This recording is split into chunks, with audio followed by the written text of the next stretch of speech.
आज की अहम तरीन खबरों में सबसे पहली खबर न्यूयॉर्क से, जहां पर एक नए हीरो सामने आए। नाम है ज़ोहरान ममदानी और बनने जा रहे हैं न्यूयॉर्क के पहले मुसलमान मेयर। बहुत बड़ी डेवलपमेंट है ये अमेरिका से, किसी ने आज से चंद साल पहले तक ये सोचा भी नहीं होगा। ज़ोहरान ममदानी जो 33 साल हैं, 33 ईयर्स इनकी एज है। ये 7 साल के थे जब अमेरिका पहुंचे थे। युगांडा में ये पैदा हुए थे। पेरेंट्स इनके दोनों इंडियन मुसलमान हैं। इनकी वालदा जिनका नाम मीरा नायर है वो एक फिल्म मेकर है, और इनके वालिद जिनका नाम प्रोफेसर महमूद ममदानी है, इंडियन मुसलमान प्रोफेसर है, और ये कोलंबिया यूनिवर्सिटी के अंदर प्रोफेसर है। अब इंटरेस्टिंग बात यह है कि जिसको हराकर शिकस्त देकर जिसको ये न्यूयॉर्क के मेयर बनने जा रहे हैं, वो एक ऐसा नपा तुला सियासतदान एंड्रयू कोमो। उनके वालिद भी, गालिबन उनका नाम मारियो कोमो था, वो भी पहले मेयर रहे हैं, शायद गवर्नर रहे हैं उनके वालिद, और उसके बाद एंड्रयू कोमो जो है वो न्यूयॉर्क के मेयर रहे हैं। उनके पीछे बिल क्लिंटन जैसे बड़े बड़े तगड़े तगड़े सियासतदान जो है वो खड़े। उनके पीछे बहुत बड़े ब्लूमबर्ग जैसी $30 मिलियन की उन्होंने इन्वेस्टमेंट कर रखी है कोमो ने अपनी इस कैंपेन के अंदर। बिलियनर्स ने उन्हें एंडोर्स किया हुआ है। पूरी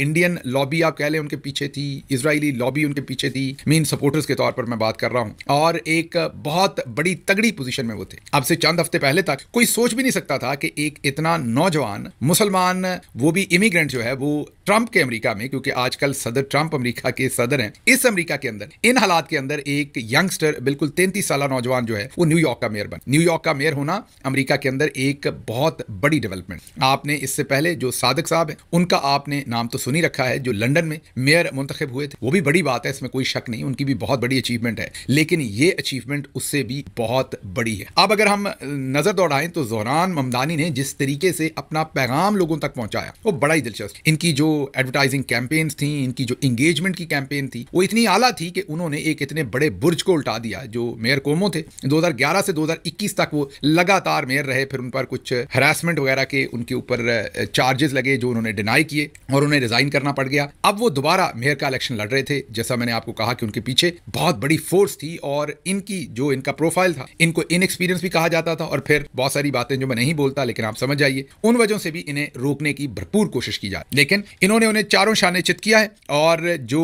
ये इनके पास असल में तो अभी टिकट मिला है, दूसरे लफ्जों में आप कहिए जो डेमोक्रेट पार्टी का है, लेकिन क्योंकि न्यूयॉर्क में तकरीबन हमेशा ही मेयर जो है वो डेमोक्रेट पार्टी से होता है, तो जब आपको टिकट मिल जाए तो एक किस्म का आप मेयर का इलेक्शन जीत जाते। इन्होंने इससे पहले जो टैक्सी ड्राइवर्स थे उनके लिए $450 मिलियन का उनको इन्होंने जो कर्जा था उनके ऊपर, उसमें इन्होंने आसानी लेकर दी थी भूख हड़ताल करके। ये इनकी सबसे बड़ी अचीवमेंट। अभी इलेक्शन लड़ने के लिए इन्होंने 50,000 वॉलंटियर्स जो है वो इकट्ठे, दुरुस्त सुन रहे हैं, 50,000 वॉलंटियर्स इन्होंने जो है वो इकट्ठे किए। एक तरफ लोग थे, कनेक्शन था, बातचीत थी, वोट डालने के लिए लोगों को अग्री कर रहे थे, तो दूसरी तरफ कोमो का पैसा था, इन्फ्लुएंस था, और बड़ी बड़ी लॉबीज। जो एंड्रयू कोमो थे उन्होंने, अगर आप देखें तो उन्होंने 36% वोट इनके मुखालिफ लिए जब लोगों ने 1-on-1 कंपैरिजन किया इनका, और ममदानी साहब ने 43.5% वोट। तो इन्होंने उनसे कम से कम भी कोई 8% के करीब जो है, 7-8% के करीब ज्यादा वोट। मेयर कोमो ने ऑलरेडी अपनी शिकस्त मान ली है और अपने आप को साइड पे कर लिया है, तो अब लग नहीं रहा कि जो ज़ोहरान ममदानी हैं उनका रास्ता कोई रोक पाएगा। तो आप उनको अगला मेयर न्यूयॉर्क समझ भी सकते हैं, मुबारकबाद भी दे सकते हैं। जो मुसलमान कम्युनिटी है, जो इंडियन कम्युनिटी है, पाकिस्तानी कम्युनिटी है, इमिग्रेंट होने के नाते से,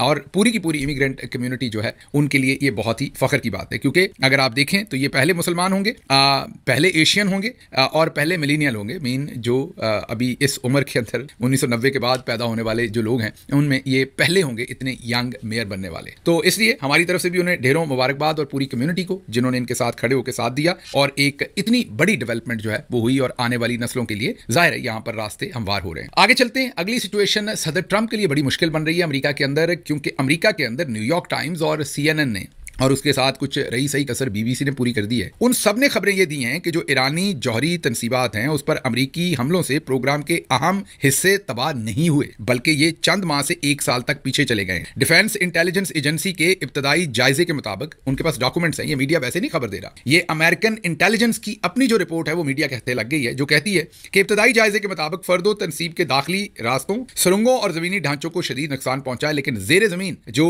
इनरिचमेंट का काम है वो बुनियादी ढांचा ढांचा जो 8 मीटर मोटी कंक्रीट और स्टील से महफूज है, काफी हद तक सलामत रहा है। पेंटागन ने दावा किया कि 30,000 पाउंड वजनी बंकर बस्टर बमों ने ईरान की जौहरी सलाहियत को मुकम्मल तबाह कर दिया और ये कि हमलों से पहाड़ी इलाकों में मलबा फैल गया। माहिरीन का कहना है कि ईरान ने हमलों से कबल अपने अहम आलात और 60% जो यूरेनियम था वो वहां से मुंतकिल कर, जिससे नुकसान की शिद्दत में कमी आई। अब ये CNN, BBC, न्यूयॉर्क टाइम्स ये सब कुछ लिख रहे हैं। इसके जवाब में अब मैं आगे चलता हूं क्योंकि सदर ट्रंप इनको सीधी ही गालियां तकरीबन दे रहे हैं, वो आपको बताता हूं। लेकिन पहले अमेरिकी सैटेलाइट तस्वीर से जो ईरान की जौहरी तनसीबात को जुज़वी नुकसान की तस्दीक हुई है, लेकिन सदर ट्रंप के मुकम्मल तबाही के दावे का कोई हतमी सबूत नहीं मिला। ऑपरेशन मिड नाइट हैमर में फर्दो और जो दूसरे 2 एटमी तनसीबात थी उनको निशाना बनाने के लिए दर्जनों जंगी तैयारों, आबदोजों, बंकर बस्टर बम्बों और क्रूज मिसाइलों का इस्तेमाल किया गया। तस्वीर में जमीन पर खड्डे तो नजर आ रहे हैं, लेकिन जो नुकसान का दावा किया जा रहा है वो नुकसान नहीं हुआ। अब ये तमाम चीजें जो है वो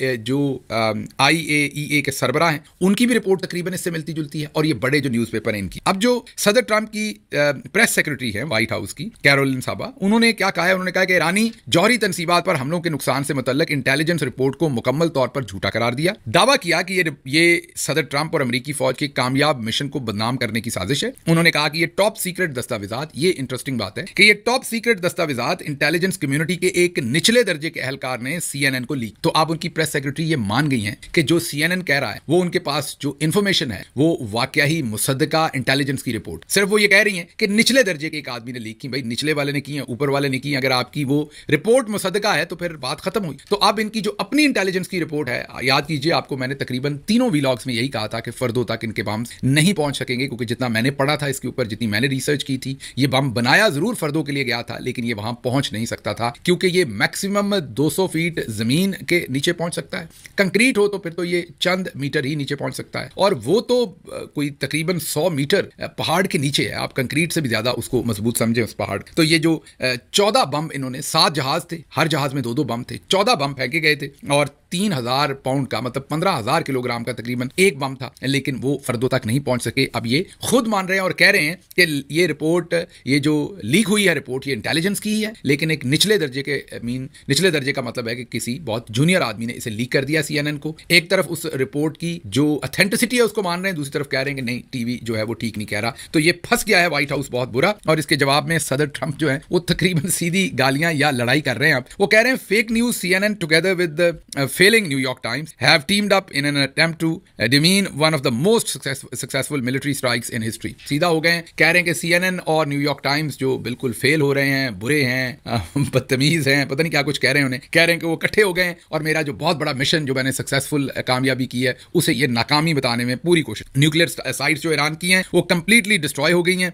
और दोनों दफा CNN दोनों जो है CNN मतलब न्यूयॉर्क टाइम्स और CNN दोनों जो हैं वो पब्लिक उनकी बेइज्जती कर रही है ये झूठी खबर देने पे, लेकिन पब्लिक कर नहीं रही क्योंकि पब्लिक भी सारी को पता है कि ट्रंप साहब दुरुस्त नहीं कह रहे। ये मुकम्मल तौर पर तबाह नहीं हुए। न्यूयॉर्क टाइम्स और CNN के पास बाकायदा इनकी अपनी इंटेलिजेंस की रिपोर्ट है, जैसा कि इनकी सेक्रेटरी ने कहा है।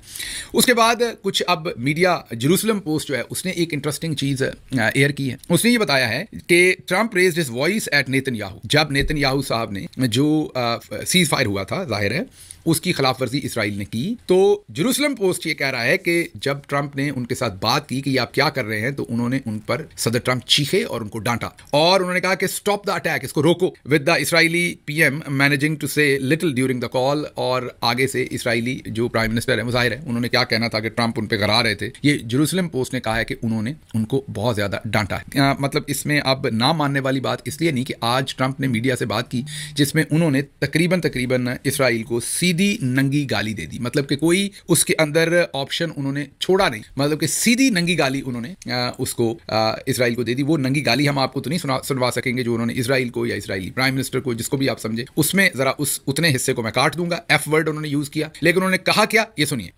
We basically have two countries that have been fighting so long and so hard that they don't know what they're doing. Do you understand that? सुन लिया आपने। तो सदर ट्रंप जो है उनका एक तरफ वो मीडिया से लड़ाई कर रहे हैं, दूसरी तरफ वो सीधी नंगी गालियां जो हैं वो अब इसराइल को दे रहे हैं। तो काफी प्रेशर फील कर रहे हैं सदर ट्रंप जो है। आप देखते हैं आने वाले दिनों में उनके साथ क्या होता है। दूसरा, आड़े हाथों ले रहे हैं नेतन्याहू को भी और इसराइल को भी, यहां तक कि गाली तक निकाल दी है। और दूसरी तरफ जो नए मेयर आ रहे हैं ज़ोहरान ममदानी, उन्होंने भी बड़ा तगड़ा ऐलान कर दिया है। उनसे मेहदी हसन जो पहले अल जजीरा पे थे, फिर अमेरिकी टेलीविजन पर भी उन्होंने काम किया, उन्होंने उनसे सवाल पूछा कि अगर नेतन्याहू आएंगे, बेंजामिन नेतन्याहू अगर न्यूयॉर्क आएंगे तो क्या आप उनका इस्तकबाल करने जाएंगे? उन्होंने जवाब में दिया कि नहीं, मैं उनका इस्तकबाल नहीं करूंगा, हम उन्हें गिरफ्तार करेंगे। तो उन्होंने कहा कि अमेरिका तो मानता नहीं है जो इंटरनेशनल कोर्ट ऑफ जस्टिस है। उन्होंने कहा ठीक है, लेकिन किसी ने तो इससे मत पहला कदम उठाना है, हम कदम उठाएंगे, वो वॉर क्रिमिनल है और उसको हम न्यूयॉर्क में गिरफ्तार करेंगे। इस बयान के बाद अल्लाह ही हिफाजत करे ज़ोहरान ममदानी की, लेकिन तगड़ा स्टांस उन्होंने लिया कि अगर यहां पर, और एज अ मेयर वो ऐसा कर भी सकते हैं, मैं ये भी आपको बता दूं। हाँ, ये अलग बात है कि मेरा ख्याल उनके पास डिप्लोमेटिक कम्युनिटी होगी जब यहां आएंगे, लेकिन मेयर बहुत कुछ कर सकता है। कम अज कम जो है उनके रंग में भंग जरूर काफी सारी डाल सकते हैं। तो ये एक तरफ ज़ोहरान ममदानी जो है वो नेतन्याहू पर चढ़ाई किए हुए हैं, दूसरी तरफ अब सदर ट्रंप जो है, क्योंकि जब ये जंगबंदी हो गई तो उसके बाद सदर ट्रंप, जैसा कि उन्होंने आपके सामने बताया कि उन्होंने ऐसे बम फेंके जो हमने कभी देखे ही नहीं। मतलब इजराइल ने इस सीज फायर को खराब करने के लिए बहुत ही बुरा हमला ईरान के ऊपर किया, जिस पर सदर ट्रंप बहुत ज्यादा नाराज हुए और यहां तक कि फिर उनको गाली देनी पड़ गई, उन्होंने गाली तक दे दी। अब सदर ट्रंप मजीद क्या कहते हैं? वो ये कहते हैं कि हम ईरान के अंदर हुकूमत चेंज नहीं करना चाहते, हम सिर्फ उनके एटमी प्रोग्राम को रोल बैक करना चाहते थे, उससे उनको हटाना चाहते थे, हमने वो कर लिया, उनका एटमी प्रोग्राम तबाह कर दिया। अब हम जंग नहीं चाहते, हम सुलह चाहते हैं और हम चाहते हैं कशीदगी कम हो और मामला आगे चले। उन्होंने कहा ईरान के पास तेल है, उसके पास रिसोर्सेज हैं, वो अपने आप को बहुत जल्दी खड़ा कर सकता है। इसराइल और ईरान का बहुत अच्छा फ्यूचर है अगर ये दोनों अमन को मौका दें, और मैं चाहता हूं कि ये अमन को मौका दें, ये सदर ट्रंप का कहना है। तो ये उनकी पोजीशन बड़ी खुशाइंदा है। लेकिन इसमें ये जो इनकी बात है कि एटमी प्रोग्राम को तबाह कर दिया, उसको ना न्यूयॉर्क टाइम्स मान रहा है ना CNN मान रहा है। लेकिन इसमें दूसरी इसकी एक तरफ तो हम इस खबर के ऊपर बहुत सारे लोग खुश हो रहे हैं, लेकिन इसकी एक फ्लिप साइड इसको आप ये भी देख सकते हैं कि बहुत सारा ये मीडिया जो है ये अक्सर प्रो इसराइल तज्जिए कर। अब अगर इनका दिल नहीं था कि वहां जंग बंद हो, और हो सकता है इसराइल का दिल भी ना हो, तो इन अखबारों की ये जो खबरें हैं इनको आपने जरा इस नजर से भी देखना है कि अगर सदर ट्रंप वहां जंग बंद करना चाहते हैं तो ये एक अच्छी बात, लेकिन बार बार उनके जख्मों के ऊपर ये नमक डालना कि नहीं वहां पर कुछ भी नहीं हुआ, कुछ भी नहीं हुआ, इसका मतलब ये है कि ये अखबार भी यही चाहते हैं कि वहां दोबारा जंग लग जाए, या कम से कम इनकी खबर से ये एक तासर मिलता है कि ये चाहते हैं कि ना जंग ना खत्म होती, अभी और हमले करें और बम फेंके, अभी अब वहां पर कुछ नहीं हुआ। तो इसकी दोनों साइड्स देखने वाली। अच्छा जी, पाकिस्तान में जस्टिस शहबाज रिजवी और जस्टिस तारिक बाजवा 8 केसेस में इमरान खान साहब की जमानत कैंसिल कर दी। ये तो आपको पता चल ही गया होगा खबर का। FIR में इमरान खान साहब नामजद नहीं थे, जिमनी में डाले गए थे। 9 मई वाले दिन वो जेल में थे जब ये पीछे से सब कुछ हुआ, और उन्होंने सुप्रीम कोर्ट में आके बताया था कि उन्हें कुछ नहीं पता कि 9 मई वाले दिन बाहर क्या कुछ होता रहा है। और जो केसेस बने वो जाहिर है वो उसमें इन्वॉल्व ही नहीं थे। वो तो उस टाइम उनको रेंजर्स ने और कमांडोज ने पकड़ा था इस्लामाबाद हाई कोर्ट के अंदर, वो सब कुछ आपको याद होगा। तो वो तो बाहर थे ही नहीं, तो उन्होंने जुर्म कैसे करना? तो उनके ऊपर ये झूठा मुकदमा बनाया गया था। फिर जमानत पर जब ये खान साहब को जमानत मिली तो खान साहब उसके बाद दूसरे केसेस में अरेस्ट हो गए। इसी केस में जमानत मिली हुई थी, दूसरे केस में अरेस्ट हो गए। अरेस्ट हुए तो कोर्ट में जमानत के वक्त हुकूमत ने उन्हें पेश नहीं किया।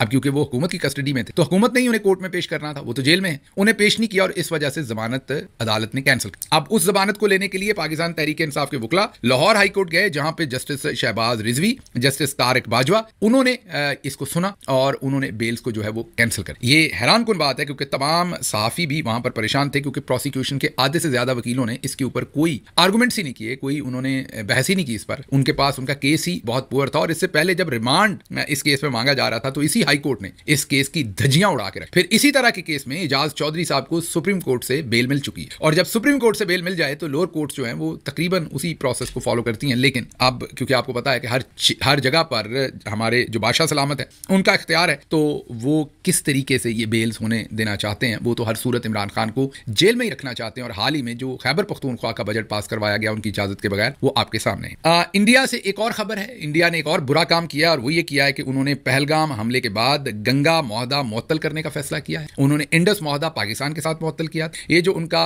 गंगा मुआहदा है, वो ट्रीटी है, वो बांग्लादेश के साथ है। ये वैसे ट्रीटी 2026 में खत्म होनी थी, इन्होंने उसे पहले ही खत्म कर दिया है। अब जो गंगा का पानी है जो बांग्लादेश को जाता था उसको भी रोका जाएगा, और नहरों के जरिए